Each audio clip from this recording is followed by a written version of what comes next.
All right, let's talk about focus. It's something we all know is absolutely crucial for getting anything meaningful done. But man, is it easy to lose.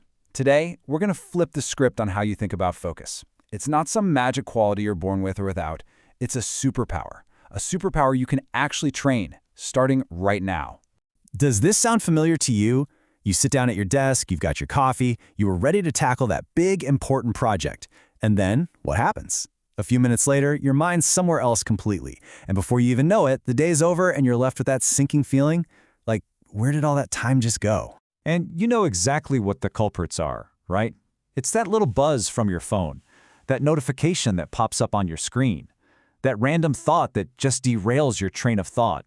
Each one seems so small, so harmless, but they add up. And enough of those tiny cracks can make your whole, carefully planned, productive day just crumble into dust. But here's the thing. What if this daily battle isn't some kind of personal failure? What if I told you that focus isn't something you just have, but something you can build?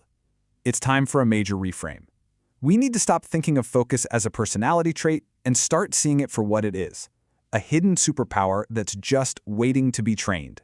You see, real focus isn't passive. It's not about just finding a quiet library and hoping for the best.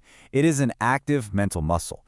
And you know, just like any other muscle in your body, the more you exercise it, the stronger it gets. And the effort you put in, it pays off everywhere, at work, in your studies, even in your relationships. So look, it really boils down to this choice right here.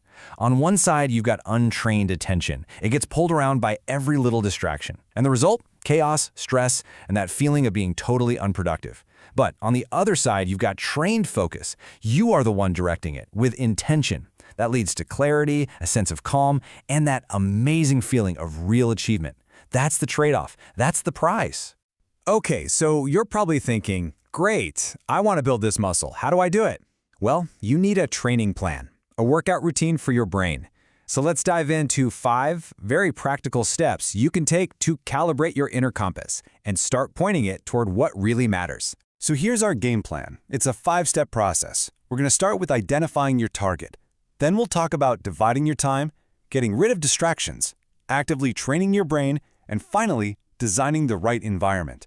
Each step builds right on top of the last one to create some serious, sustainable focus. All right, step 1 is maybe the most important. Identify your target. Before you start anything, just stop for a second and ask yourself, what is the one single most important thing I need to do right now? Just naming it, saying it out loud is so powerful. It gives your brain a clear, unmistakable destination instead of letting it wander all over the place. That's how you unlock your energy. Step 2, let's divide up your time. Now, you've probably heard of this one, but the Pomodoro technique is a classic for a reason. You work in these intense 25-minute sprints of full focus. Then, and this is key, you take a short 5-minute break to recharge. And let me tell you, that break is not being lazy, it's essential. It's the secret sauce that lets your brain reset so your next sprint is just as sharp as the first. Now for step 3, and this one's huge. You have to be absolutely ruthless with distractions. I'm talking turn off all the notifications. Put your phone in another room. Yes, another room.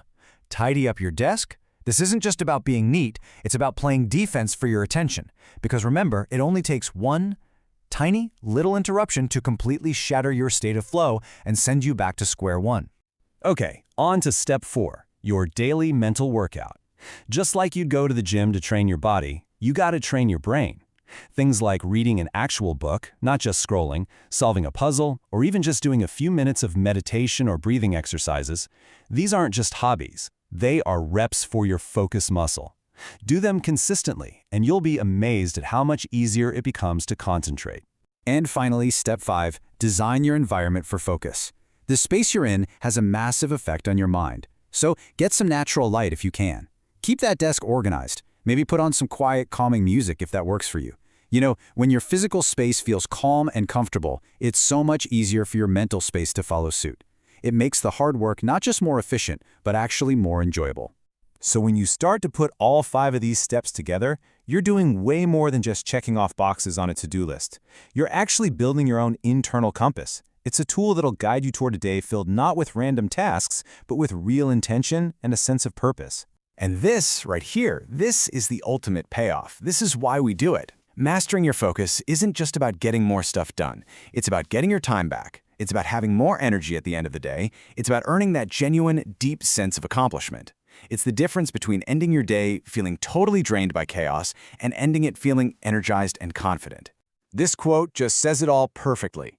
Your focus is that compass. It's the very thing that lets you navigate all the noise and distractions of life with clarity so you can hit your big goals one deliberate step at a time. It's all about that consistent, patient progress. So, as we wrap up, I'm going to leave you with a challenge. You now have the tools. You know how to build and calibrate your own inner compass. The only question left is, what's the first destination you're going to set? What's the one important thing you'll point your focus toward today?